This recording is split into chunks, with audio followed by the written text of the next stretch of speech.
Oi, gente, eu sou Ana Luísa Menezes, faço parte do PET de Engenharia de Produção da UFRN. Oi, meu nome é Dilana Guimarães e eu também faço parte do PET Produção UFRN. Hoje a gente vai estar falando sobre como o PET Produção mantém uma boa estrutura organizacional apesar da rotatividade. As palavras-chave do nosso artigo são estrutura organizacional, rotatividade, metas e PET Produção. E a estrutura do nosso artigo contém introdução, metodologia, resultados de discussão, considerações finais e as referências. A introdução do nosso artigo fala sobre a percepção que a gente tem do modelo organizacional ideal das organizações, que tem foco no relacionamento da equipe e na definição de metas. No nosso grupo, o nosso modelo organizacional é baseado na liderança horizontal, que desperta justamente as características proativas dos nossos membros. A organização do nosso grupo é focada em 2 gestões e 5 atividades, e os nossos petianos eles podem participar de uma gestão e 2 atividades. Esse modelo ele favorece justamente a nossa liderança horizontal, em que os petianos eles podem ser tanto liderado como líder. A gente percebe dentro do nosso grupo um alto índice de rotatividade, e isso acontece porque dentro da nossa graduação nós temos grandes oportunidades para os graduandos.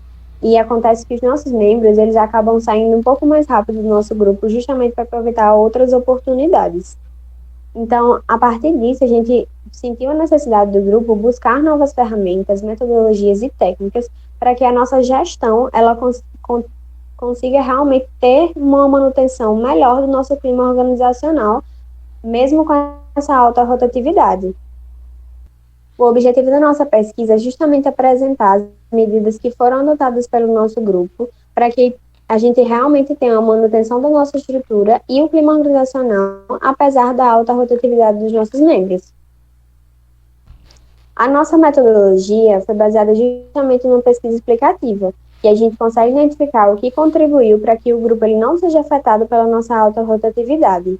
E a gente conseguiu isso através de 4 pontos. O primeiro foi a identificação da nossa problemática, ou seja, realmente qual era o nosso problema, qual era o tema que a gente ia abordar. O segundo foi o levantamento bibliográfico. Então, nele, a gente conseguiu trazer conteúdos que eram relevantes sobre o tema.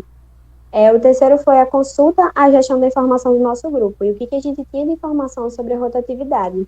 E o quarto foi justamente o levantamento das ferramentas que atuavam na manutenção da nossa estrutura organizacional.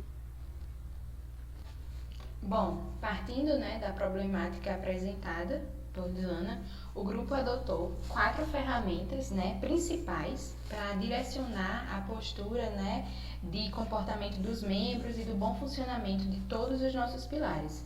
Então, sobre essa perspectiva, a utilização de uma estrutura da gestão da informação, as regras estabelecidas, a definição das metas e o organograma foram os passos principais que a gente criou e desenvolveu no nosso grupo, para que a alta rotatividade não influencie nas nossas atividades durante todo o ano.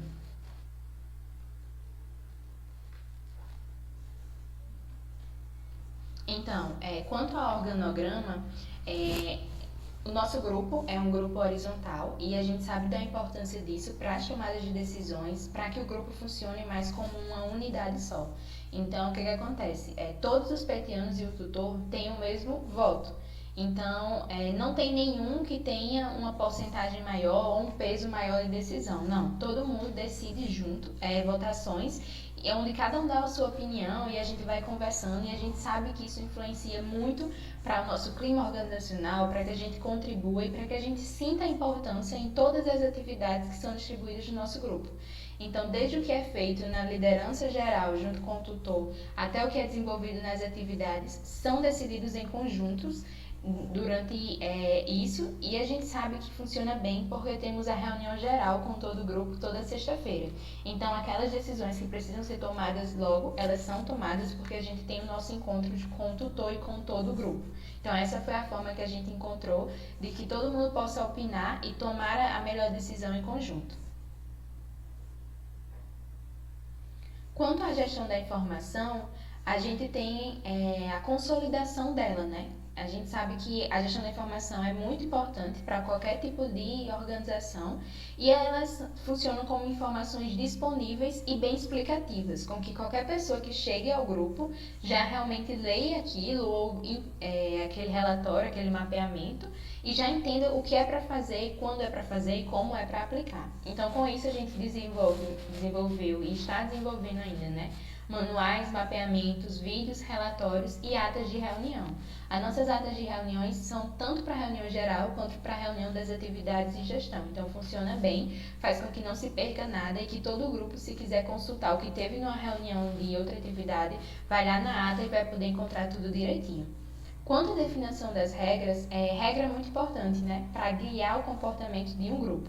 Então, tendo essas regras alinhadas com o objetivo, isso vai facilitar com que todo mundo esteja ciente do que pode e o que não pode realizar no grupo. E com isso a gente desenvolveu um manual com regras e orientações do nosso grupo. E nesse manual lá está contido não só as regras a nível MEC, mas também aquelas regras que são importantes para o nosso desenvolvimento quanto equipe, quanto organização, né? Coisas de rotina que é importante manter em ordem para que não vire uma bola de neve, por exemplo. Então lá a gente tem a organização da sala, questão de senhas das nossas plataformas e tudo mais. Esse aqui é o nosso quadro de metas e ele foi a forma com que a gente fez para que aquele planejamento, né, de todo ano que a gente via para o MEC não se perca. Então aqui cada líder coloca quais são as metas para aquele ano e uma vez por mês, né, no final de cada mês, a gente apresenta isso como os resultados alcançados. Então o que acontece? Eles vão colocando, né, de acordo com o mês, as atividades que foram desenvolvidas e o alcance dessas metas, e a gente faz uma apresentação na reunião geral, onde todo mundo comemora e vê um pouco do avanço da outra atividade. Então isso é muito positivo porque todos sabem, né? E se um líder tenha que trocar de cargo, né, saia do grupo ou alguma coisa aconteça, isso não vai se perder porque as metas vão estar lá no nosso drive. Então aquela próxima pessoa que for como líder já vai ter tudo direitinho. Quanto às considerações finais, né, a gente viu que essas ferramentas utilizadas permitem que a gente alcance as metas através de um funcionamento eficiente e de uma estruturação interna. Além disso, nos dá mais qualidade, né, para as demandas e fluência nas informações. Mesmo com a alta rotatividade, a gente consegue permanecer aquela qualidade que foi conseguida com o grupo anterior depois de muito estudo. Então a gente já pega o grupo naquele ritmo assim que a gente entra. E com o organograma bem estruturado e as regras, né, isso facilita a manutenção de um bom clima organizacional, uma vez que está tudo muito claro para todo mundo e ninguém vai receber uma advertência ou coisas do tipo por não estar fazendo o que não sabe. Não, assim que você entra no grupo, você sabe de todas as regras de forma bem clara. Quanto às recomendações futuras, a gente espera que o estudo das necessidades, né, e usabilidade de indicadores continue no nosso grupo e que a gente desenvolva pesquisas para mensurar a rotatividade do nosso grupo, né? Então, talvez um indicador ou algo assim para a gente estar estudando. Aqui estão as nossas referências com alguns livros e artigos que a gente viu um pouco para implantar essa questão da liderança horizontal, né, e de uma boa comunicação. E é isso, muito obrigada. Muito obrigada a todos.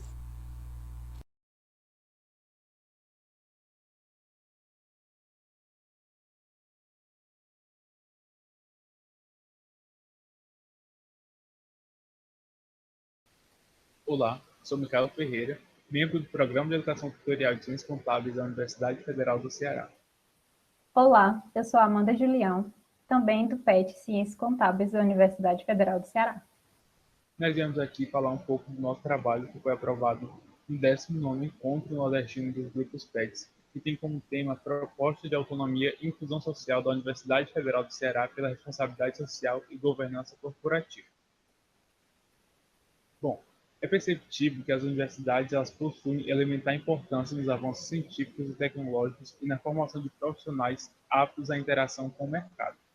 Além disso, no papel de escola e de usina de transformação da sociedade, as universidades possuem meios de modificar não só os indivíduos que por elas passam em seu processo de formação profissional, mas o meio em que estão inseridas, extensivo às comunidades. Torna-se, portanto, especialmente em países em desenvolvimento, significativa e potente fonte de promoção de valores caros não só para o progresso econômico, mas social, uma vez que pode transmitir e disseminar princípios como de liberdade, equidade e pluralidade. Para isso, essas instituições de ensino precisam não somente de pilares morais fortes que as conduzam à promoção integral e democrática de melhorias para o corpo social, como também necessitam gozar de autonomia para desenvolverem e influenciarem a sociedade. Nesse sentido, o estudo ele tem como objetivo analisar as práticas, né, de responsabilidade social corporativa e governança corporativa na Universidade Federal do Ceará, propondo autonomia e inclusão da instituição. Nesse aspecto, foram traçados como objetivos específicos: primeiro, levantar literatura sobre responsabilidade social corporativa e governança corporativa; segundo, evidenciar as práticas de responsabilidade social corporativa e governança corporativa da Universidade Federal do Ceará; e terceiro, comparar as práticas de responsabilidade social corporativa e governança corporativa da UFC com estudos anteriores.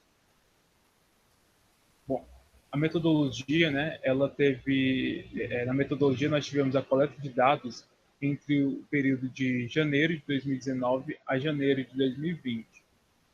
Dessa forma, foram analisados artigos que contivessem em seu título ou palavras-chave os termos governança corporativa e responsabilidade social corporativa ou responsabilidade social universitária.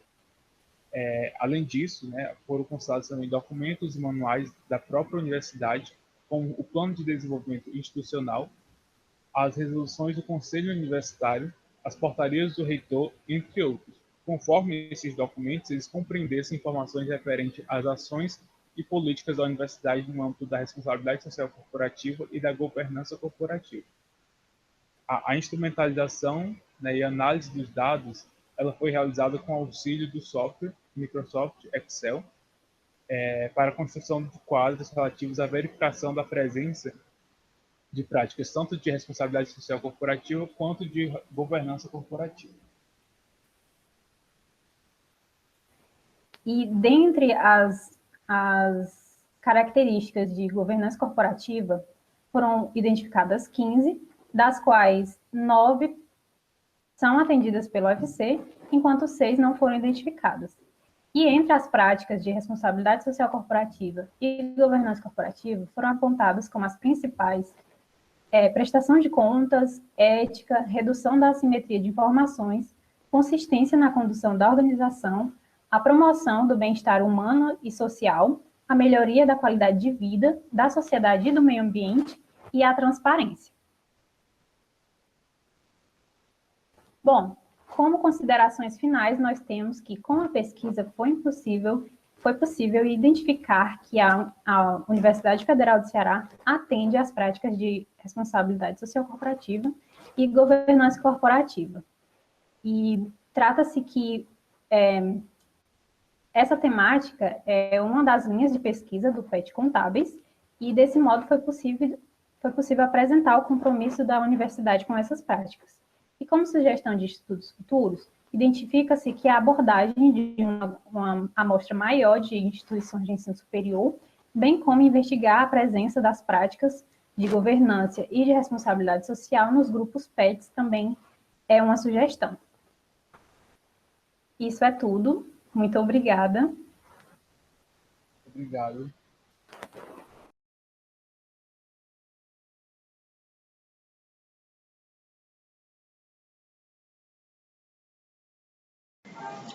Olá, me chamo Sara Lívia e estou representando aqui o grupo PET Pedagogia da Universidade Federal de Campina Grande, na Paraíba.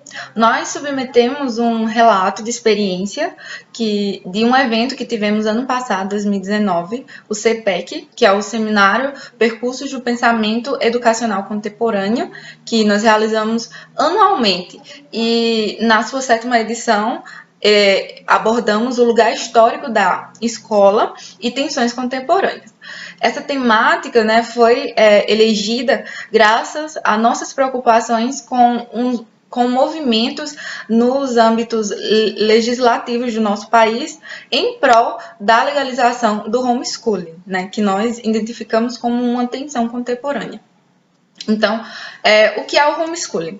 É uma modalidade de ensino formal de crianças e adolescentes em casa, né, fora dos espaços da escola, por pais ou por pessoas a quem os pais delegam a educação de seus filhos.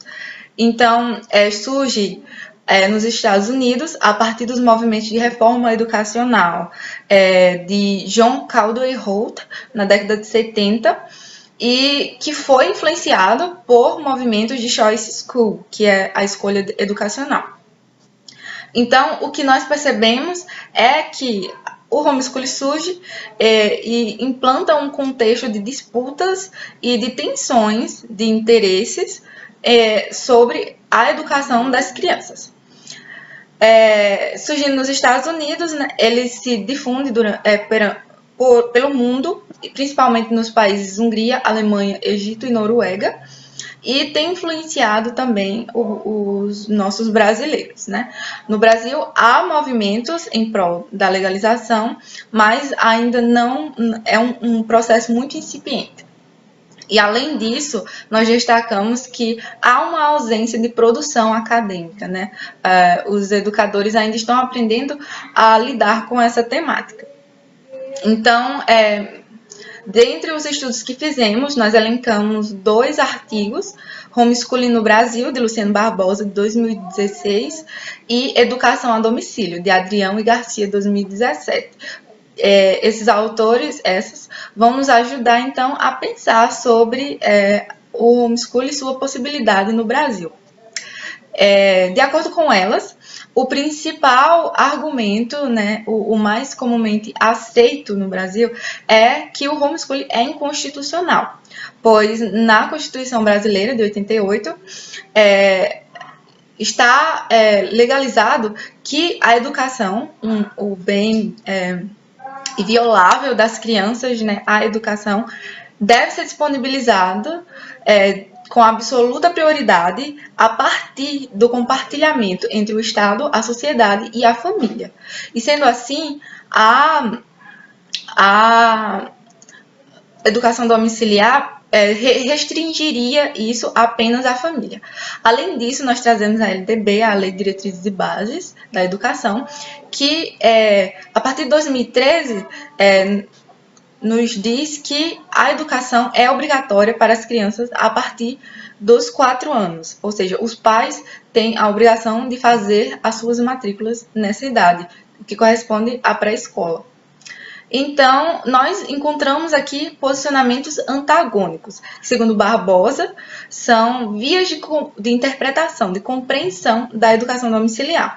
Uma enquanto privatização da educação e outra enquanto ampliação do direito dos pais.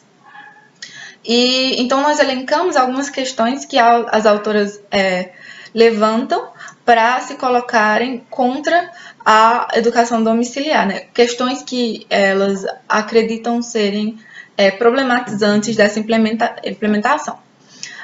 São elas: a privatização da educação, a contraposição ao princípio de compartilhamento, que eu já citei, né, já que ficaria apenas ao átomo familiar, né, a criação de serviços especiais pelo Estado em detrimento, né, do investimento no público, no todo, o isolamento da criança, a regularização do ensino, elas questionam como se dará, como poderia acontecer essa regularização sendo deixada com os pais. Elas ainda, né, trazem a questão de que esse tipo de educação poderia acentuar as desigualdades sociais, já que seriam permitidas educações muito distintas aos indivíduos, né?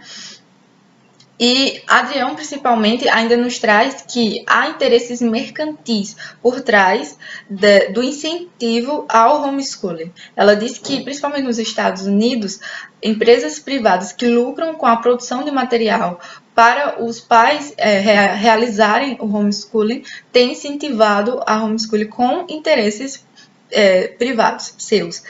E, por fim, nós destacamos a distorção do conceito e da finalidade da educação, que seria, no caso, a humanização e a preparação dos sujeitos para a vida cidadã e democrática. Então, acredito que essa seja a principal discussão das autoras, né? Como preparar indivíduos em um contexto privado apenas para o exercício da coletividade, da cidadania e da democracia.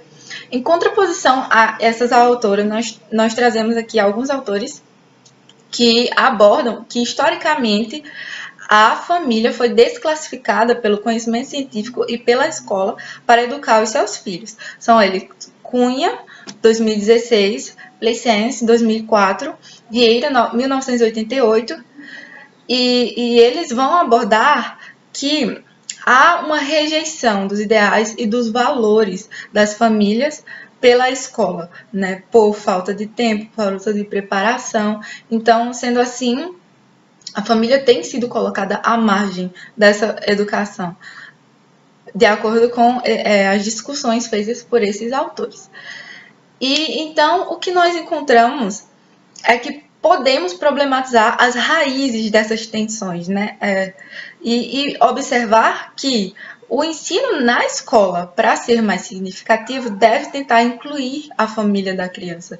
A gente pensa muito que o ensino significativo deve partir da realidade da criança. Então, a família dela é imprescindível, então.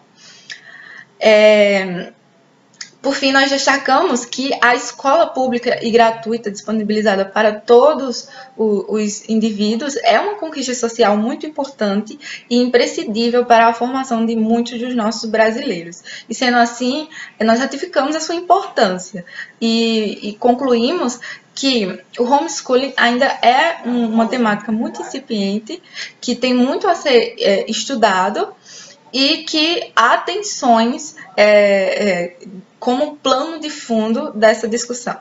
E obrigada.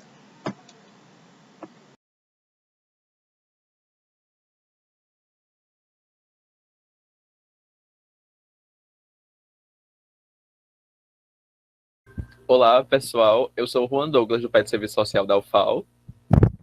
Oi, pessoal. Eu sou Vinícius Moreira, do PET Serviço Social da UFAL. Nós estamos aqui para apresentar o resumo expandido Descobrindo os Direitos Humanos, a atuação do PET Serviço Social na 9ª Bienal Internacional do Livro de Alagoas. Esse trabalho foi produzido por nós e pelos demais integrantes do PET Serviço Social. Como sabemos, a Declaração Universal dos Direitos Humanos foi criada em 1948, alguns anos após o final da Segunda Guerra Mundial, através de uma resolução da ONU. Essa resolução buscava direcionar os países na criação de leis que garantissem o acesso aos direitos humanos básicos por todas as pessoas. Porém, ao longo dos anos, nós percebemos que muitos desses direitos foram violados e continuam sendo violados cotidianamente. E os setores sociais que mais sofrem com essa violação de direitos são as mulheres, os negros, os LGBTQI+, os imigrantes, entre outros.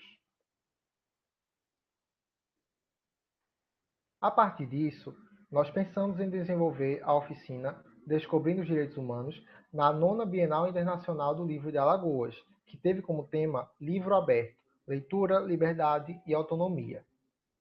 Esse evento foi muito importante porque pela primeira vez ele foi realizado nas ruas de um bairro histórico de Maceió, o bairro do Jaraguá, e também foi coordenado pela professora doutora da Faculdade de Serviço Social, Elvira Barreto. O público-alvo da nossa atividade eram crianças e adolescentes de 7 a 14 anos, e nós decidimos dividir a oficina em um percurso com 4 paradas. A primeira era uma linha do tempo.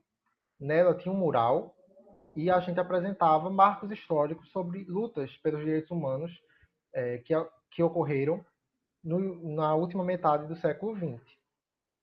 Depois disso, houve uma contação de história, onde a gente usou como base o livro O Menino Nito, e a partir dele nós abordamos questões de raça, gênero e saúde mental.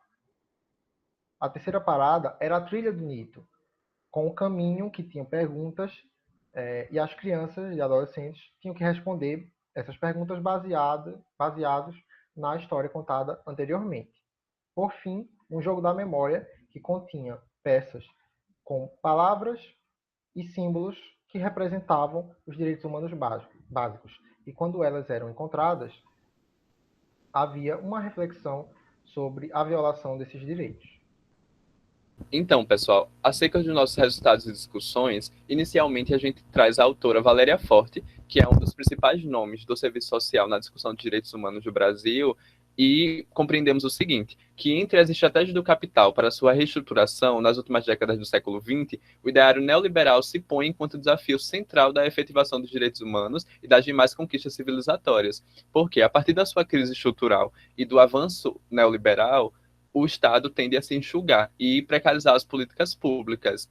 E dessa forma, a gente inicia um ciclo de violação de direitos, justamente porque não vai ter políticas públicas que funcionam na sua totalidade para atender esses mínimos sociais. E muitas vezes também o Estado passa a mostrar a sua fase punitiva e a sua fase de criminalização da pobreza, que isso pode ser visto, inclusive, nos índices carcerários. E para evidenciar os maiores detalhes da nossa intervenção na Bienal, a gente dividiu a atividade em 3 eixos, em 3 dimensões, que são as dimensões que nós, serviço social, chamamos formativas da prática profissional. Então, temos a dimensão teórico-metodológica, a técnico-operativa e a ético-política. Acerca da teórico-metodológica, a gente pode pontuar que essa nossa atividade trouxe 2 eixos muito importantes. O primeiro que nos deu uma maior aproximação com a discussão dos direitos humanos e também nos deu a possibilidade de participar do leque de programação da Bienal, de atividades artísticas e culturais.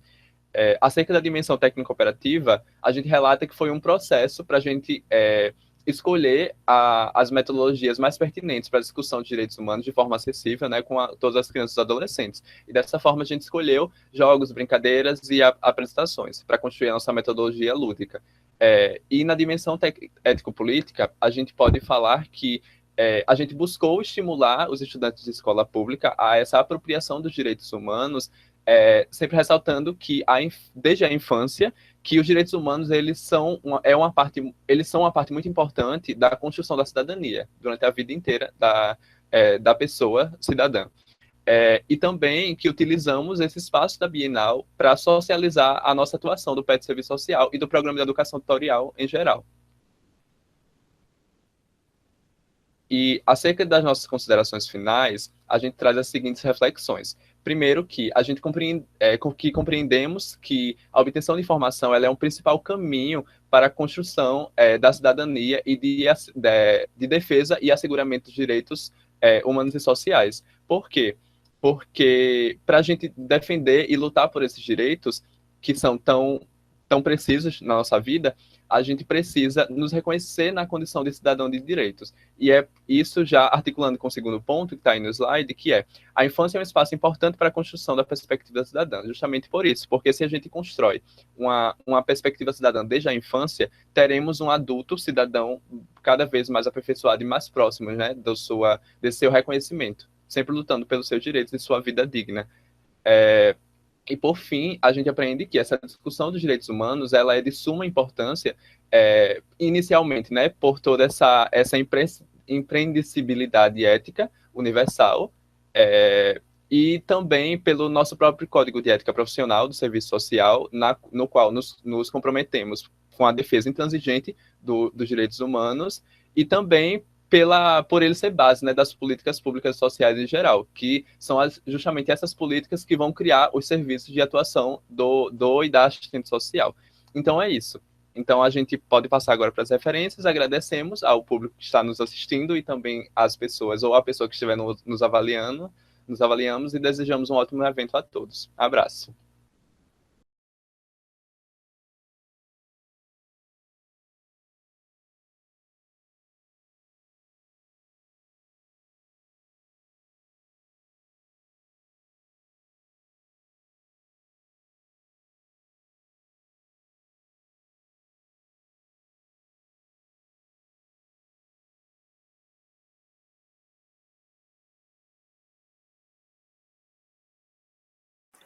Olá, pessoal. Eu me chamo Ariane. Eu sou integrante do grupo PET Conexões de Saberes Socioambientais da Universidade Federal do Recôncavo da Bahia. E eu vou estar apresentando para vocês agora um projeto de extensão que a gente desenvolveu, que é intitulado Cesto de Ideias. O projeto ele foi idealizado com o intuito de levar à população de Cruz das Almas rodas de conversa que eram realizadas mensalmente e que abordassem temas de conhecimentos gerais, objetivando assim, além de fazer a aproximação da universidade com a comunidade da cidade, também despertar no público um pensamento crítico sobre o assunto proposto e também desenvolver suas habilidades de escuta e de arguição. Todo mês era-se pensado em temas, buscavam-se temas que fossem relevantes e atuais para assim conseguir chamar a atenção do público. E após haver a decisão dos temas, eram buscados pessoas que fossem capacitadas para falar desse tema, para que assim eles conduzissem o encontro. Após a definição do tema e do mediador, essas rodas de conversa, elas eram divulgadas através de meios de comunicações sociais. Se buscou-se redes que abrangessem tanto a comunidade acadêmica da UFRB, como a população da cidade de Cruz das Almas. Após as rodas de conversa, eram-se passados questionários, onde essas pessoas poderiam avaliar as rodas de conversa, o assunto da roda, se o assunto era interessante, bem como a condução, o palestrante, e também se sugerir temas para as próximas rodas de conversa.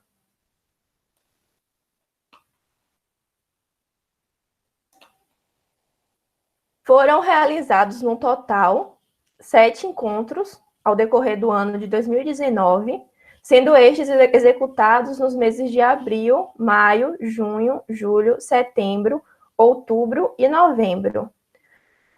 Os temas que foram abordados foram os seguintes: reinventando Cruz das Almas, saúde da mulher, preparados caseiros com plantas medicinais, empreendedorismo e motivação, saúde mental no ambiente universitário e meditação, plástico, amigo ou inimigo, dificuldades e perspectivas após a formatura. Esses encontros eles eram realizados durante a noite, tendo 2 horas de duração, sendo das 18 até as 20 horas.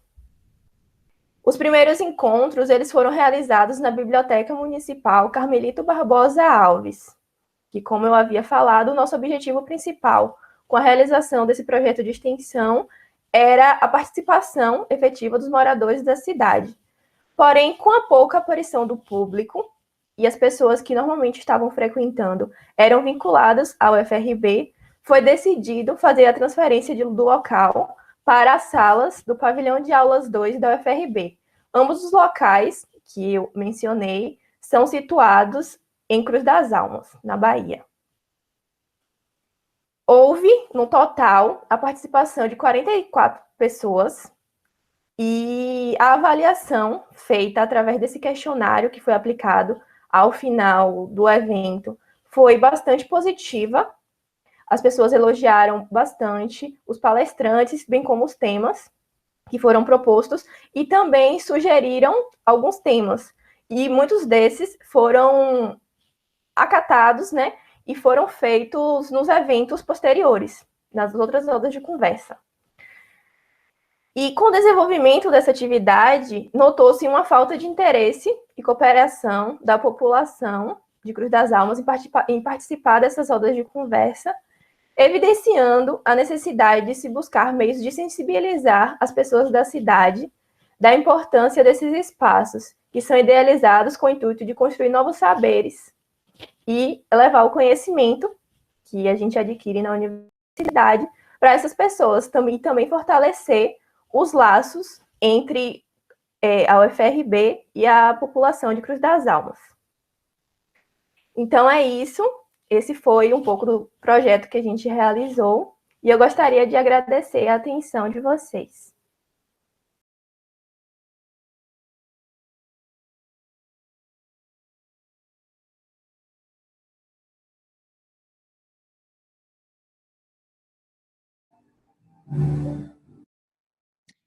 Olá a todos, eu sou Ravena Maria Martins Brito, graduanda em Direito pela Universidade Federal do Piauí e colaboradora do trabalho O Direito Humano à Alimentação Adequada no Programa Nacional de Alimentação Escolar. Esse trabalho foi feito em colaboração com Luiz Fernando Silva Marques, Natanael Alisson Carvalho Rodrigues, ambos bolsistas do PET Integração, com a colaboradora Marise Melo dos Santos e com a professora e tutora Cecília Maria Rezende Gonçalves de Carvalho. O nosso trabalho, ele busca fazer uma reflexão sobre a alimentação adequada como um direito garantido na Declaração Universal de Direitos Humanos e no Pacto Internacional de Direitos Econômicos, Sociais e Políticos. Então, tendo em vista essa ampla difusão, essa ampla proteção desse direito humano tão importante, ele acabou sendo trazido para o ordenamento jurídico brasileiro, possuindo, inclusive, previsão na Constituição Federal de 1988. Os objetivos do trabalho são analisar o regime jurídico do direito humano à alimentação adequada, detalhar a importância do PNAE, que é o Programa Nacional de Alimentação Escolar, para o atendimento eficaz do direito à alimentação saudável de estudantes de ensino fundamental e ensino médio, fazer uma comparação entre a adequação da alimentação ofertada numa escola do município de Altos, pois foi feita uma visita de campo nessa escola, e com as normas do PNAE e da legislação vigente. Também apresentar os resultados desse estudo de campo e promover a publicização de um novo projeto a ser implementado no planejamento 2020 do PET Integração. Pois bem, é sabido que uma alimentação saudável ela é de fundamental importância para o crescimento e desenvolvimento intelectual, visto que uma alimentação inadequada compromete a leitura, a escrita, a fala e até mesmo o raciocínio lógico dos estudantes.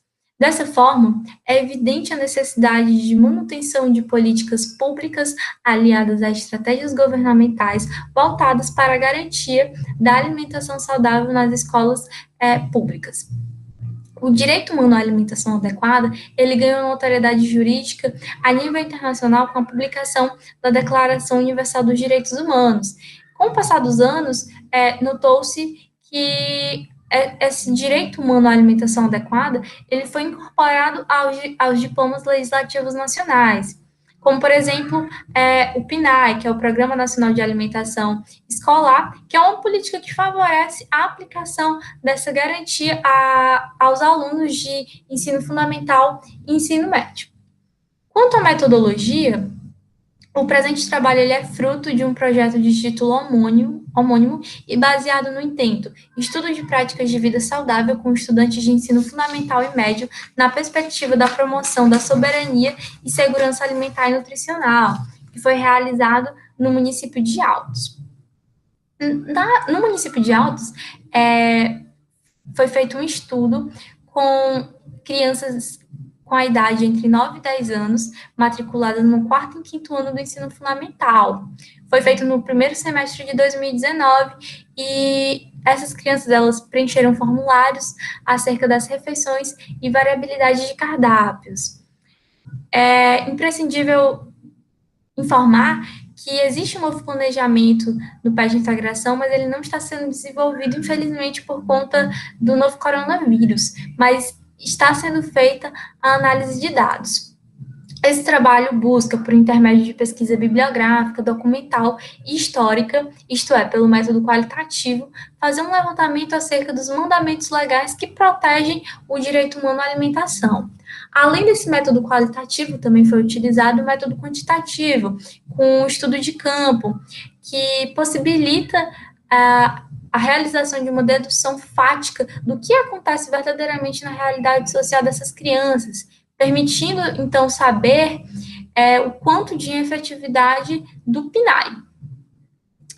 Quanto ao regime jurídico do direito humano à alimentação adequada, essa garantia foi inserida na esfera jurídica internacional com a Declaração Universal dos Direitos Humanos e no Pacto Internacional sobre Direitos Econômicos, Sociais e Culturais.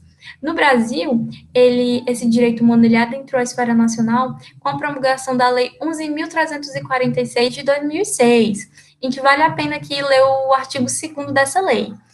O direito fundamental do ser humano, inerente à dignidade da pessoa humana, é indispensável à realização dos direitos consagrados na Constituição Federal, devendo o poder público adotar as políticas e ações que se façam necessárias para promover e garantir a segurança alimentar e nutricional da população. Na seara constitucional, esse direito ele está presente no artigo 6º, em que foi dada nova redação a ele com a emenda constitucional número 64 de 2010. Enfatiza-se, então, que os direitos sociais previstos na Constituição, eles necessitam de mecanismos infraconstitucionais para que sejam assegurados a sua execução. Então, como meio para sua exigibilidade, os próprios mecanismos políticos e jurídicos do PNAE é um exemplo de diretriz e prerrogativa da Constituição. Acerca do PNAE, ele foi regulamentado pela Lei número 11.947 de 2009, e na fase inicial ele tinha como característica marcante a utilização de alimentos formulados, primeiramente doados. E somente na década de 70, os alimentos foram produzidos no Brasil. Esse programa, ele encontra-se cada vez mais descentralizado, porque a União, ela realiza um repasse aos estados, ao Distrito Federal e aos municípios. Então, é importante destacar que existe um controle de gastos por meio dos Conselhos de Alimentação Escolar, os Conselhos de Segurança Alimentar e Nutricional e o Conselho Nacional de Segurança Alimentar e Nutricional, que são órgãos colegiados que possuem um caráter fiscalizador. Além disso, o PNAE, ele é um programa que dispõe de ampla rede de colaboradores, com conselhos, com tribunais de contas, gestores executivos e também com a própria população, que deve atuar no controle social, na fiscalização, no assessoramento e no acompanhamento dos recursos do PNAE, porque é realmente o interesse de toda a sociedade saber como anda. Além disso, a população ela fiscaliza as diretrizes básicas e os objetivos do PNAE, como, por exemplo, é uma diretriz ofertar o emprego da alimentação saudável e adequada, promover a universalidade do atendimento aos alunos matriculados na rede pública. E é um objetivo do PNAE favorecer o crescimento e o desenvolvimento biopsicossocial do aluno, para que ele forme hábitos alimentares. Como resultado desse estudo, observou-se a saturação dos cardápios, que são compostos por biscoitos creme cracker, achocolatados, macarronadas, Maria Isabel. Constatou-se baixa adesão e aceitação da alimentação por grande parte de alunos. Então, esses alunos, foram oferecidos a eles poucas frutas, poucos vegetais, e muitos até não conheciam alguns vegetais, como chuchu, acelga e couve. Como consideração final, foi elencado que existe realmente uma carência de aplicação e efetivação do direito na realidade social. Não basta que esse direito exista, deve haver investimento público e, além disso, deve haver participação social, engajamento social, para que esses indivíduos eles fiscalizem o desenvolvimento desse direito, porque a comunidade ela deve atuar em sede de controle social. Além disso, o PNAE é de suma importância no oferecimento de subsídios pecuniários e logísticos para a cristalização da alimentação adequada de crianças e adolescentes de todo o país, de forma a estimular o aprendizado e a entusiasmar o cumprimento das determinações legais. Essas são as nossas referências bibliográficas da Constituição, a Lei 11.346, a Lei 11.947, o Programa Nacional de Alimentação Escolar, e são essas as nossas referências. Agradeço muito, obrigada a todos.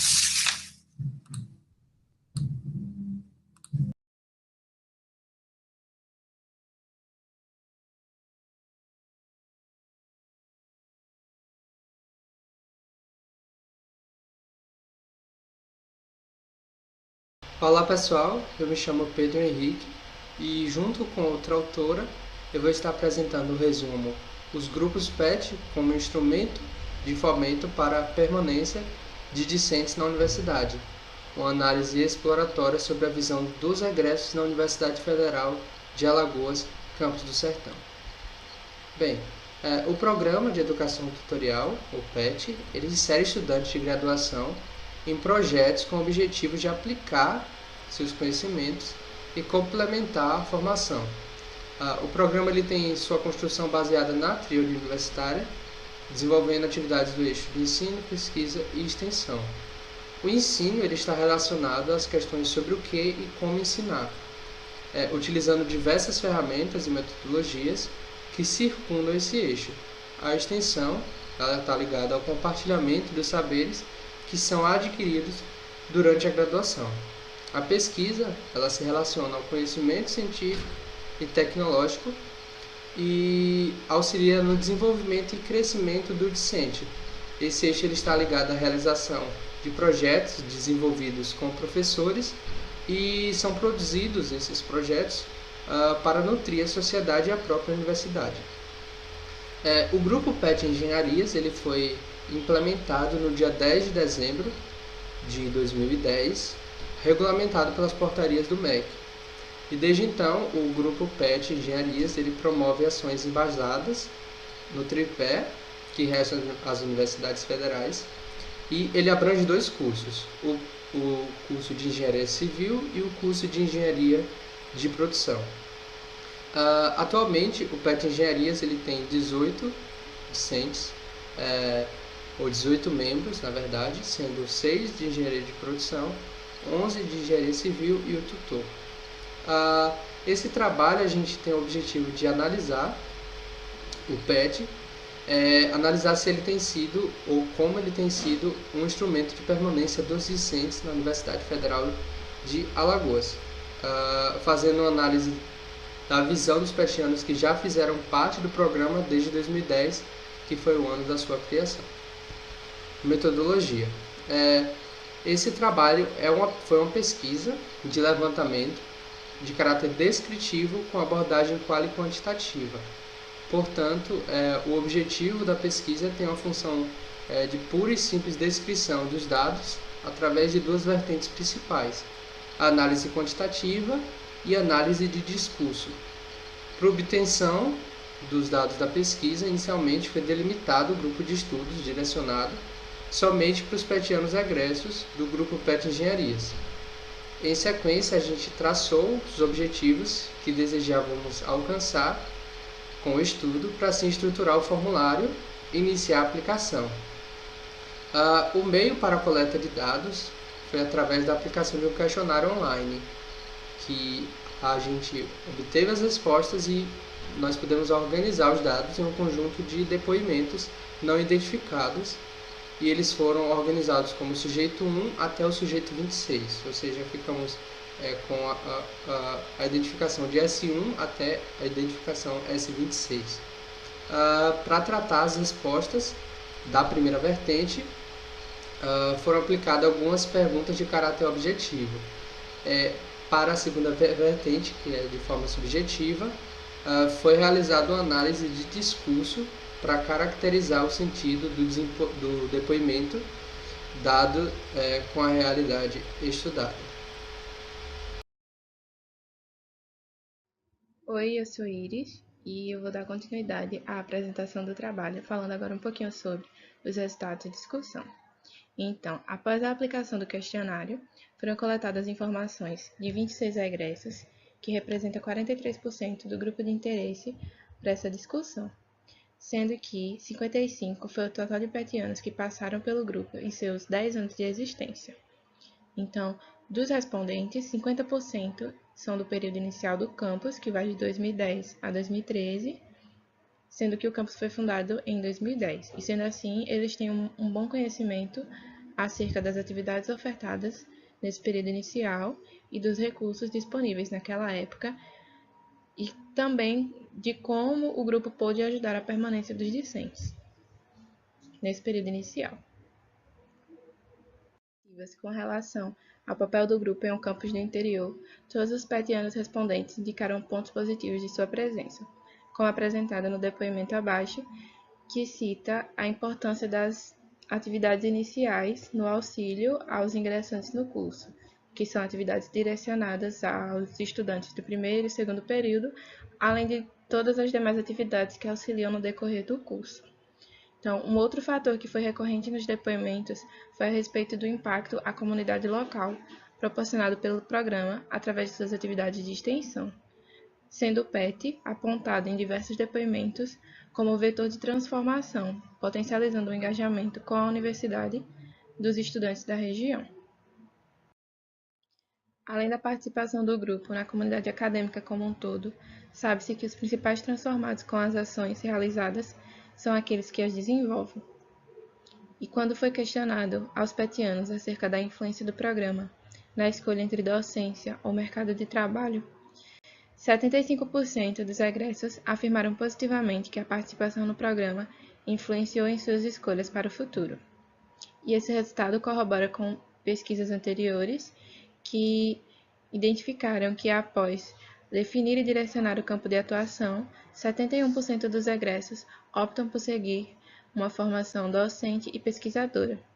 E essa escolha ela pode ser consequência do contato proporcionado pela vivência em grupo e das ações realizadas.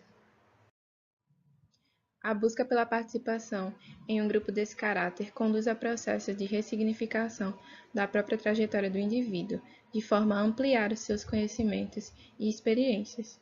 E essa percepção ela fica evidente em diversos trechos do depoimentos, como no depoimento abaixo, que o petiano respondente diz que, através da vivência no PET, ele pôde ter experiências incríveis e realizar diversas atividades que contribuíram bastante para o seu amadurecimento e crescimento.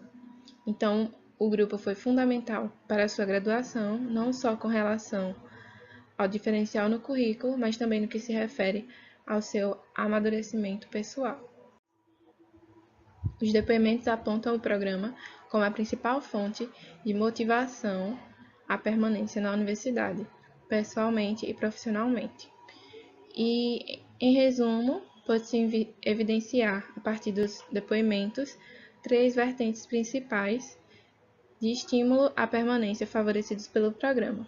O primeiro é a consciência do impacto para a comunidade local. O segundo é a preparação profissional e acadêmica proporcionada pela vivência em grupo. E o terceiro é a motivação e transformação pessoal, também proporcionadas pelo grupo e pela participação no programa. E, por fim, como considerações finais, nós podemos concluir que essa análise foi possível perceber que o período de permanência influenciou positivamente em todas as escolhas posteriores feitas pelos petianos, apesar de serem escolhas distintas e terem direcionamentos distintos, houve uma influência positiva nesse quesito. E o programa ajudou a definir a área de atuação profissional a se seguir, visto que a maioria, antes de ingressar no programa, não possuía um caminho certo logo após a chegada à universidade. E, além disso, essa vivência ela também influencia na personalidade de cada um enquanto ser humano dentro do período acadêmico e posterior à conclusão do curso, sendo experiências que vão ser levadas por toda uma vida, então elas terão influências durante toda uma vida. E esse foi o nosso trabalho, essas são as referências utilizadas na apresentação, e é isso, muito obrigada.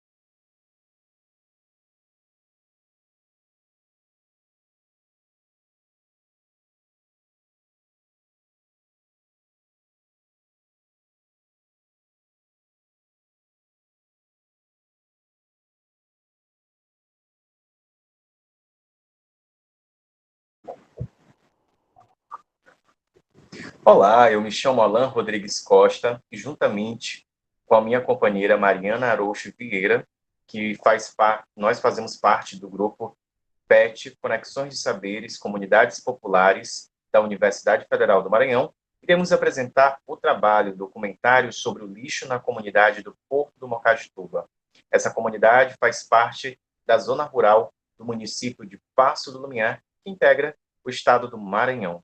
Essa comunidade é conhecida pela sua área de pesca e também pelo extrativismo praticado pelos moradores da região.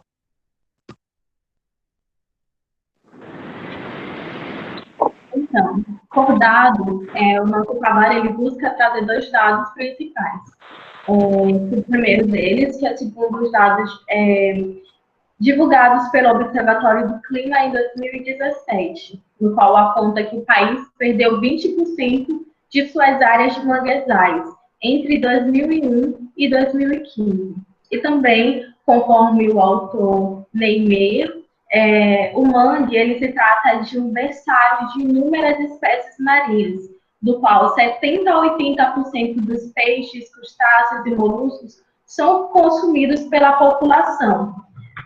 Então, com isso, destaca um ponto muito importante, que é a utilização dessa fonte de recurso alimentar.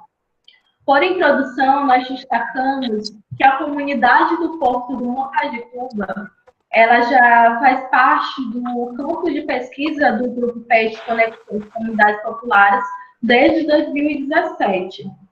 E dentro desse momento que nós nos inserimos dentro dessa comunidade, dentre outras coisas, foi constatado também que as áreas de manguezais da comunidade, ela possui grande quantidade de lixo. Apesar da diversidade da fauna e da flora, há esse descarte irregular dos resíduos sólidos.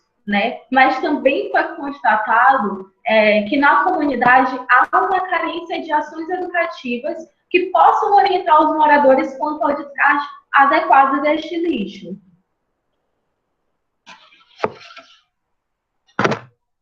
E aí, por metodologia, nós destacamos que o estudo ele se encontra em fase preliminar e ainda precisa de aprofundamento.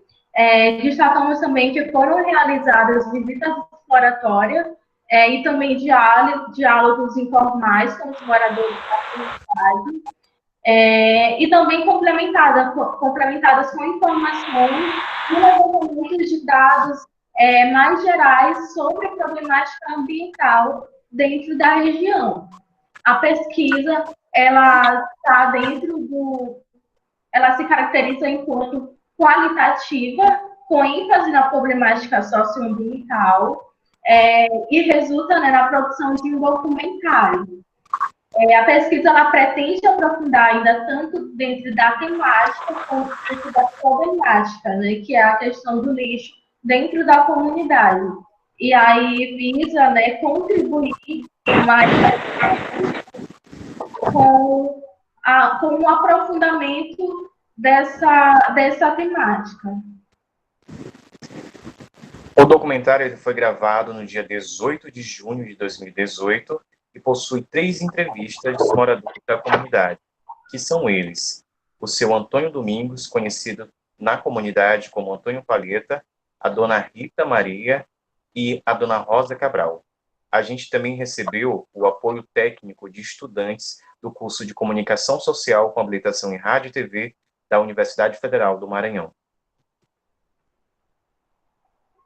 O documentário ele se constitui uma narrativa linear, ou seja, as entrevistas dos moradores, juntamente com as fotos, elas foram expostas seguindo uma sequência contínua.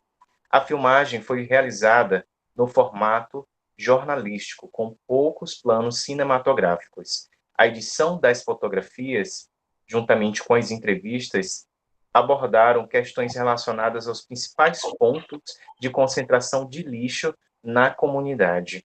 Possui também um viés explicativos, ou seja, durante a passagem das fotos e dos vídeos, há inserção do caractere, ou seja, uma legenda branca, sobre informações da comunidade e também da forma que é descartado esse lixo.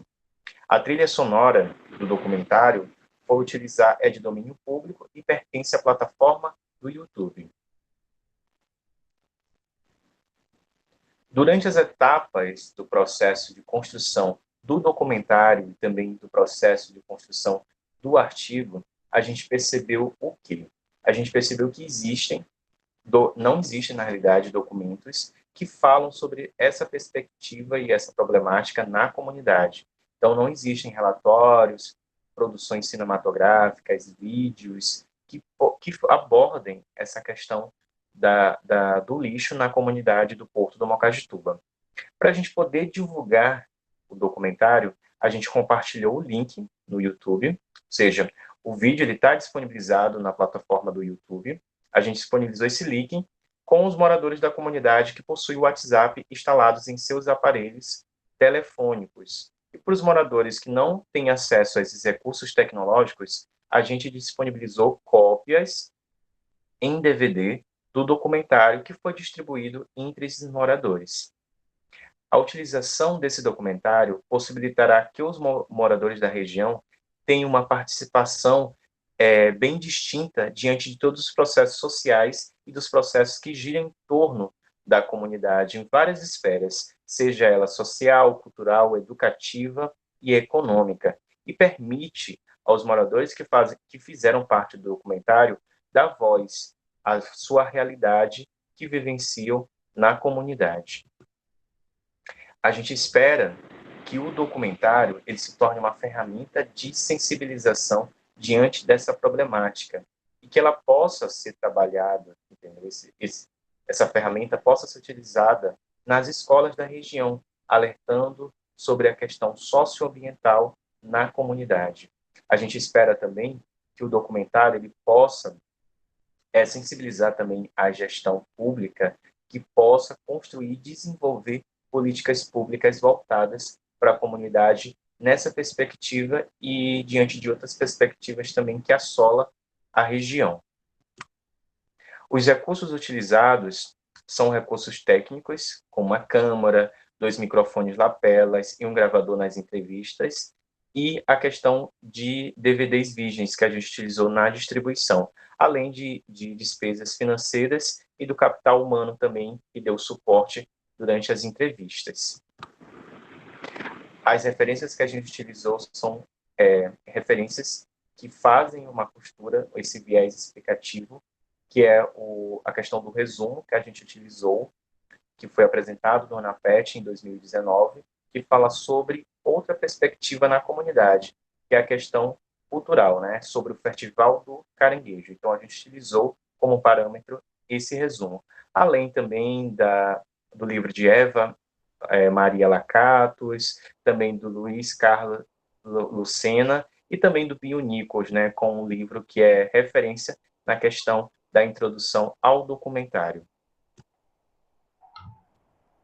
Então, fica o nosso muito obrigado por todos e todas que acompanharam a nossa apresentação e esperamos agora vocês na sessão, né, para que nós possamos conversar sobre essa nossa experiência com a construção e com o trabalho este trabalho, né, que foi realizado dentro da comunidade do Porto do Mocajituba e que teve como intuito evidenciar a problemática do descarte irregular de resíduos sólidos por meio de uma produção audiovisual.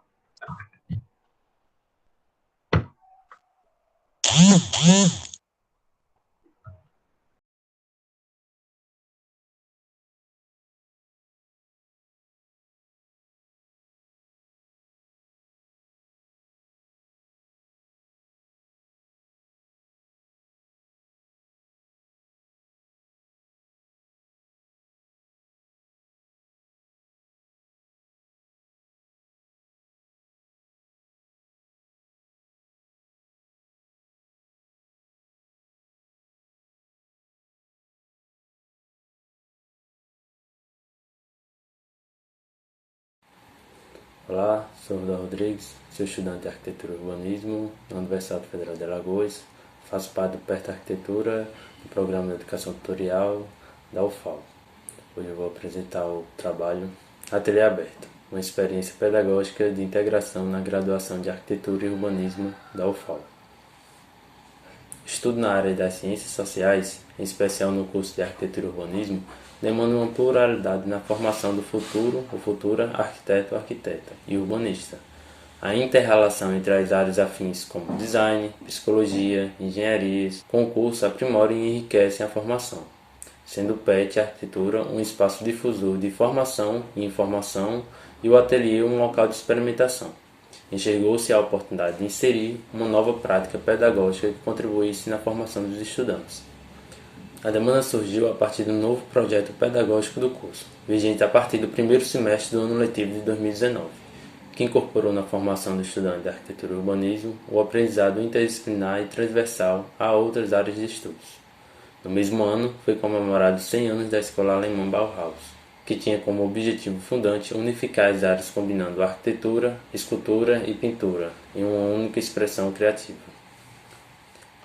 Alinhando as transformações do PPC e os 100 anos da Bauhaus, o PET Arquitetura, dentro do planejamento anual, criou uma atividade intitulada Ateliê Aberto, no estimular a reflexão sobre a trajetória da arquitetura e do design, e também sobre o futuro e a inspiração pelo clima de experimentação que levou a Bauhaus a criar soluções revolucionárias para transformar um momento desafiador no qual o futuro era desconhecido.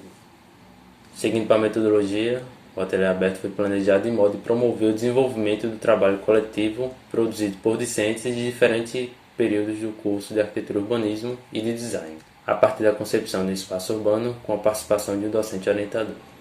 A atividade ocorreu em 3 etapas: convite aos docentes para a participação da atividade, escolha do problema projetual e a realização da atividade. Durante a atividade, foram inicialmente formados grupos de discentes de diferentes períodos acompanhados por uma equipe de docentes das áreas de teoria e projeto, com o propósito de criar uma solução projetual, em um modelo de maquete, em aspectos comumente não vistos nas disciplinas de projeto. A partir da apresentação de 3 artistas referenciais, Johann Itten, Paul Klee e Auli Ditsky, da Bauhaus. Algumas das obras desses foram distribuídas aos grupos de forma que ocorresse uma análise para encontrar uma característica em comum que pudesse ser materializada em uma composição volumétrica. Assim, os participantes deveriam elaborar um projeto reduzido e inspirado nas obras. O produto final programado seria um objeto de design representativo de um espaço arquitetônico ou urbano. Para tanto, a atividade ocorreu em tempo integral, em turnos, manhã e tarde, com duração de 4 horas cada. E após a concepção do modelo, passando pela elaboração do projeto com abordagem já elucidado, a atividade foi finalizada com a discussão coletiva das diversas propostas e projetos concebidos, onde os grupos argumentaram o projeto. O resultado final foi a reflexão sobre o projeto criativo, metodológico e interrelacionado com o ato de projetar. Sobre o resultado das discussões, na atividade os participantes contaram com o envolvimento de estudantes de diversos períodos e o auxílio dos docentes do curso para o planejamento e execução dos espaços de permanência. As equipes optaram em conceber o projeto espacialmente implantado na malha urbana, e as propostas se desenvolveram fundamentadas nas análises dos possíveis projetos e dos efeitos de suas partes, sobretudo nas perspectivas do usuário, como iriam remeter às pinturas dos artistas designados anteriormente. Por isso, além de proporcionar um espaço rico em sua composição de formas e cores, e que ainda entende a cidade enquanto local de permanência, os projetos construídos contribuíram com a experiência, mostra da potência criativa e indicação de uma nova forma de pensamento da Faculdade de Arquitetura e Urbanismo na Universidade Federal de Alagoas. E dentre os resultados, a construção da atividade destaca-se a releitura dos padrões na seara da arquitetura, tais como permitir projetar sem pensar em um programa de necessidades, revisar a posição entre estudante e docente e pensar a academia não como uma forma de repetição dos discursos de modelos, e sim enquanto um laboratório de experiências, lugar de processos e de produção. Da mesma forma, outros resultados também foram obtidos na atividade, chamando a atenção pelas diferentes visões e formas de expressividade das equipes, que identificaram problemáticas e potencialidades distintas, desenvolvendo e ressignificando processos criativos entre as diversas obras e os espaços urbanos. O objetivo descrito no Planejamento Anual de 2019 foi alcançado, com a interação de discentes e docentes da FAO-UFAL. A atividade promoveu a troca de conhecimento entre os participantes, desde o processo da construção até o momento de discussão, onde as trocas, relações e dinâmicas aconteceram entre os docentes e os estudantes dos diversos períodos do curso, propondo uma integração, de maneira horizontal e não hierarquizada, todos envolvidos e produzindo um produto arquitetônico através das artes e design.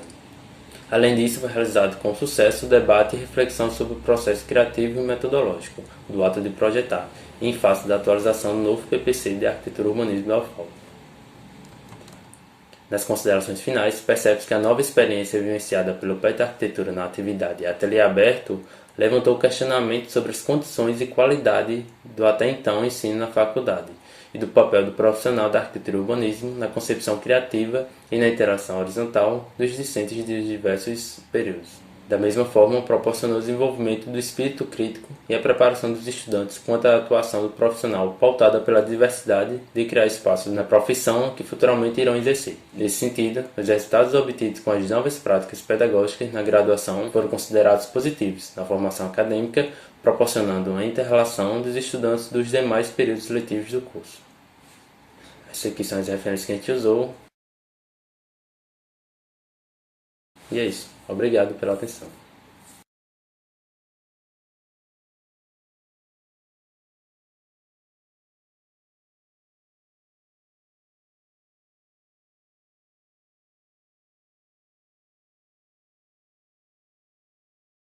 Boa tarde, pessoal. Eu me chamo Samuel e faço parte do PET Economia da UFAL.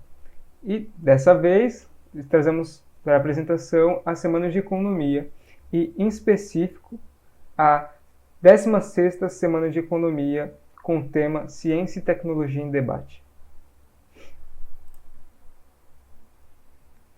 Bom, e para começar, o que é a Semana de Economia? Ou como a gente gosta de apelidar no grupo de forma carinhoso, a SEMECO.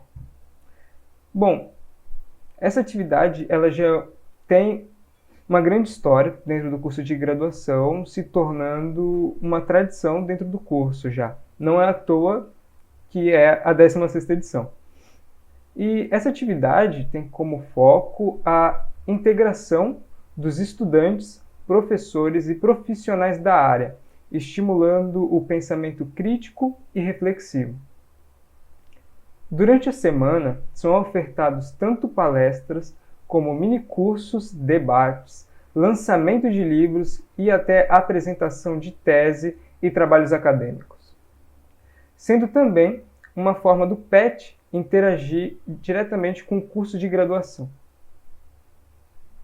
Vale ressaltar que o nosso público-alvo vai desde graduandos do curso a outros membros da comunidade acadêmica e toda a sociedade alagoana. Bom, normalmente a Semana de Economia acontece em agosto, visando ficar próximo do Dia do Economista, que acontece no mês. Porém, em 2019, ela foi realizada no dia 7 até o dia 11 de outubro, consolidando assim a grande tradição da Semana de Economia de durar todos esses anos, tendo sim uma grande importância para o nosso curso de graduação. Quais são as temáticas que podem ser debatidas nessa semana? E, normalmente, a gente busca um tema central e, a partir desse tema central, realizar todas as outras ramificações, por assim dizer. E dando alguns exemplos passados que já aconteceram, no ano de 2017, a discussão foi realizada em torno dos 200 anos da emancipação política de Alagoas, falando sobre os elementos constitutivos do Estado. Já em 2018, o eixo central foi pensando nos avanços e entraves vivenciados pela economia brasileira ao longo dos últimos anos e as perspectivas econômicas e políticas advindas da eleição presidencial. Agora, falando exatamente do ano que está presente aqui nesse trabalho, 2019, nós tivemos como tema a importância da ciência e tecnologia para o desenvolvimento econômico nacional e regional. Porém, vale ressaltar que por mais que a gente tenha essa temática central, nós sempre buscamos trazer outros conhecimentos e outras áreas do conhecimento, estimulando assim a interdisciplinaridade, com participações de professores de outras áreas, mesmo como historiadores, ou professores de arquitetura, enfim.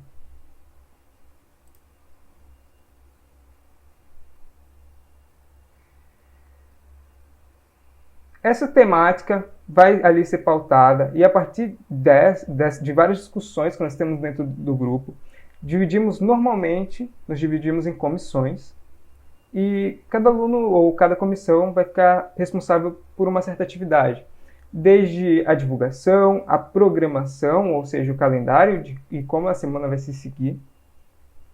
E dessa vez não foi diferente, e a partir de decidir essa programação, conversando com os professores e tendo em base essa temática central, a gente vai, de fato, organizar isso. E nessa semana de economia, que foi a última que aconteceu, as temáticas foram diversas e tivemos desde da nossa abertura, que tratou da ciência e desenvolvimento em relação distante no Brasil, visando discutir as medidas que foram implantadas pelo governo federal no âmbito da ciência e tecnologia.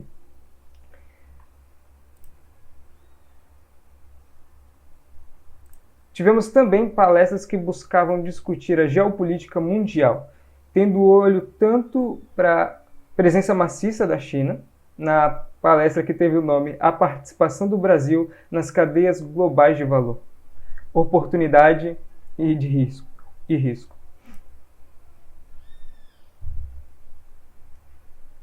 Foi trazido também discussões no âmbito regional, buscando discutir os avanços obtidos pelas regiões periféricas com as políticas universais, como as transferências de renda, como também discussões no âmbito local, como a economia solidária em Alagoas e o patrimônio cultural de Alagoas e o desenvolvimento territorial. Nessa edição da SEMECO, nós recebemos cerca de 350 pessoas, além da participação de todos os docentes do curso de Ciências Econômicas da UFAL. A maior parte do público era, sim, alunos do curso de graduação da UFAL, porém, contamos com a participação de discentes de outros cursos e de outras instituições, mas o público externo, geral.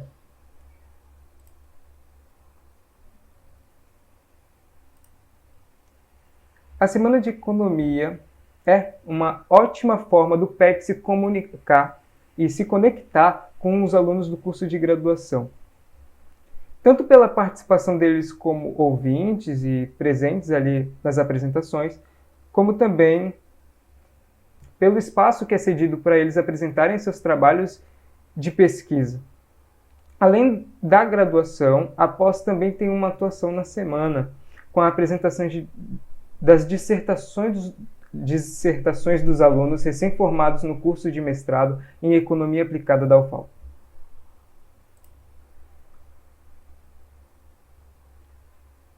Contamos também com algumas parcerias e normalmente realizamos elas em todos os anos, buscando uma forma da Faculdade de Economia, Administração e Contabilidade interagir com esses autores que contribuem tanto para o desenvolvimento econômico de Alagoas. Parcerias essas que a gente pode citar foi com a FAPEAL, a Fundação de Amparo à Pesquisa do Estado de Alagoas, a Corecon, o Conselho Regional de Economia de Alagoas, o SIDECOM, o Sindicato dos Economistas de Alagoas, a Cefaz Alagoas, a Secretaria de Estado da Fazenda de Alagoas e o Banco do Nordeste, além da editora da Universidade Federal de Alagoas, a EduFal, entre outras. Agora, indo já para a nossa reta final, queria ressaltar que a semana é um grande espaço de divulgação de conhecimento, tornando ele assim mais acessível à comunidade. Se observa também uma melhora na relação entre os petianos, bem como com os professores do curso. E também contribui com os discentes de outras áreas que acabam conhecendo a atuação dos docentes do curso de Economia.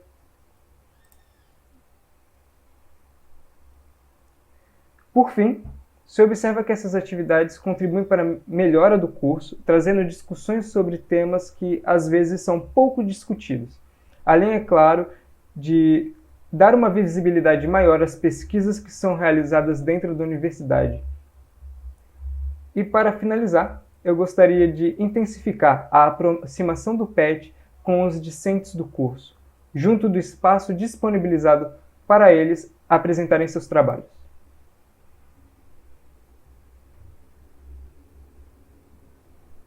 Com isso, eu me despeço e agradeço o tempo cedido aqui no evento.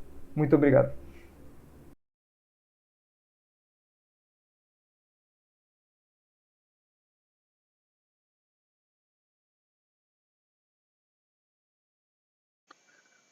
Olá a todos, sou Josivan Lopes, graduando do curso de Engenharia de Pesca e integrante do Grupo PET Turismo da Universidade Federal Delta do Parnaíba. O nosso Grupo PET tem como projeto o ecoturismo de base comunitária no Delta do Parnaíba, certo? E o nosso grupo é composto pelos cursos de Ciências Econômicas, Engenharia de Pesca e Turismo.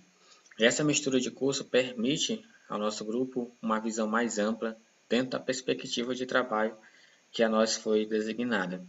E um exemplo disso é a pesquisa que irei apresentar a vocês, as percepções sobre o lugar e o outro na praia de Barra Grande, Piauí. A praia de Barra Grande, Piauí, pertence ao município de Cajueiro da Praia, certo?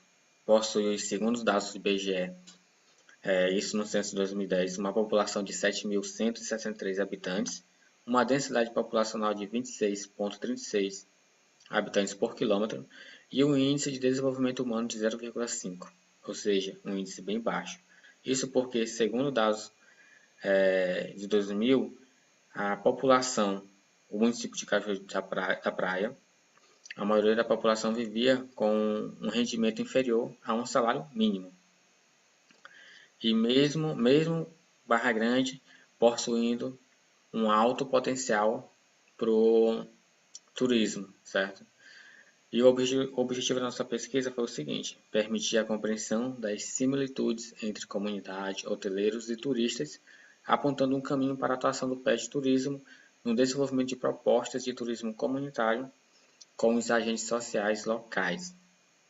Então a gente foi lá perceber como que é esse convívio, certo? Como que é a percepção da comunidade, a percepção dos turistas e a percepção do setor hoteleiro com relação à Barra Grande. Será que a comunidade está inserida no setor hoteleiro? Certo? Será que os turistas possuem ou já tiveram algum contato com o turismo comunitário? E será que a comunidade ela tem algo a oferecer para os turistas? Certo? Então, a nossa pesquisa ela foi dividida em 3 etapas. A primeira foi um questionário com os hoteleiros. A gente foi lá verificar a percepção dos mesmos sobre o local onde eles desenvolvem sua atividade comercial. A segunda etapa foi um questionário com a comunidade, né? Então a gente foi lá verificar a percepção dos moradores sobre os hoteleiros, bem também como o seu local, né? Como a comunidade. E a terceira etapa foi verificar a percepção dos turistas sobre a região. Então, depois que a gente fez esse levantamento, a gente fez a tabulação dos dados e obtivemos os seguintes resultados. Então, a nossa pesquisa ela ficou bem didática e no questionário a gente fez perguntas como essa aqui. Para os hoteleiros, qual a palavra que define, que descreve o Barra Grande, certo? Então, a palavra que foi usada muito, tanto pelos hoteleiros quanto pelos turistas e a comunidade, foi a palavra paraíso. Então, Barra Grande é um lugar paradisíaco, um lugar também alegre e acolhedor, um espaço turístico, um lugar cheio de oportunidade. E para alguns hoteleiros também, é uma vila de pescadores. Okay? Para os turistas, Barra Grande é definida como um lugar paradisíaco, um lugar cheio de oportunidades, um espaço natural, alegre, acolhedor e um espaço turístico. Vocês percebem aqui que já os turistas eles não definem Barra Grande como uma vila de pescadores. Então, ou seja, eles não têm tanto contato com a comunidade, certo? Logo, eles não possuem contato com o turismo comunitário. Porque os turistas eles passam a maior parte do tempo nas pousadas, né? Procuram Barra Grande mais por conta de ser um local bonito, ser um local calmo, ser um local acolhedor. E para a comunidade, eles descrevem o turismo em Barra Grande como um local, uma fonte de renda, como um bom, positivo, um local de desenvolvimento, como um local para ofertar emprego, e também eles definem como excessivo, certo? Eles definem o turismo, algumas pessoas da comunidade definiram o turismo em Barra Grande como excessivo, certo? Porque Barra Grande também possui um potencial muito grande para a prática de esportes, e um deles é o kitesurf. Só que o kitesurf ele também pode trazer algum impacto ambiental. Por exemplo, na pesca, alguns moradores eles reclamam disso, né? Que pode afetar ali a pesca, e a maioria da população eles buscam nessa atividade a sua fonte de renda, ok? Então eles definem também ali como esse turismo, principalmente nessa parte aí do kitesurf, como excessivo. E a gente também perguntou ao nosso público, né, quais as potencialidades e fragilidades percebidas ali em Barra Grande. Então, para os hoteleiros, eles veem como potencialidades o turismo, a preservação, os esportes, o turismo ecológico, né, o ecoturismo. Só que também há mais fragilidades do que potencialidades. Então, há uma infraestrutura precária, falta de conscientização de alguns turistas que vão lá, desmatamento, um comércio fraco, falta de transporte, falta de fiscalização, certo? Para a comunidade, eles veem o turismo como a principal potencialidade, porém, como os hoteleiros, eles veem também muitas fragilidades. Falta de emprego, falta de investimento, falta turista. Não é o ano todo que há turismo lá em Barra Grande. É só nas temporadas de férias, que é o maior pico de turista, certo? Falta comércio, falta água, falta também investimento, a segurança não é boa, a energia também não, certo? A infraestrutura é precária, então há muitas fragilidades. E com isso, a gente percebeu o seguinte, que os olhares dos turistas, da comunidade e dos hoteleiros são bem parecidos, certo? Com relação às potencialidades e fragilidades do local. E a comunidade ela não tem tanto a oferecer aos turistas no que se refere a produtos ecoturísticos. Logo porque, como eu já falei, a maioria da população vive da pesca, né? Busca na pesca a sua principal fonte de renda. Então, o nosso grupo PET, ele observou aí uma oportunidade, né, da gente tentar levar para a comunidade o turismo comunitário, certo? O turismo comunitário para também eles terem uma outra fonte de renda, certo? Para ter a geração de renda. Okay? Então, a pesquisa realizada revelou que para os turistas e hoteleiros, a localidade de Barra Grande é considerada um paraíso e que os moradores locais consideram o setor hoteleiro gerador de renda e positivo para a comunidade, certo? Só que não é a comunidade em geral, porque, como eu já falei, a maioria da população ela vive da pesca, vive de outras atividades e não participam diretamente do setor hoteleiro, só algumas pessoas. Então, e os turistas não possuem tanto contato com a comunidade, certo? Então aí acaba que, como eu já falei, acaba que a maioria das fragilidades e potencialidades elas são compartilhadas pelos hoteleiros, né, e comunidade local. E o maior potencial na visão de ambos é o turismo. Então, o nosso Grupo PET veio aí para tentar levar essa parte do turismo comunitário. Então, a gente foi lá, fez essa primeira pesquisa, esse primeiro contato, né, para justamente saber isso, justamente saber a visão do nosso público, para continuar nossa pesquisa mais à frente. Então, eu vou ficando por aqui. Espero que vocês tenham gostado da nossa pesquisa. E nos vemos na sala virtual para tirar dúvidas.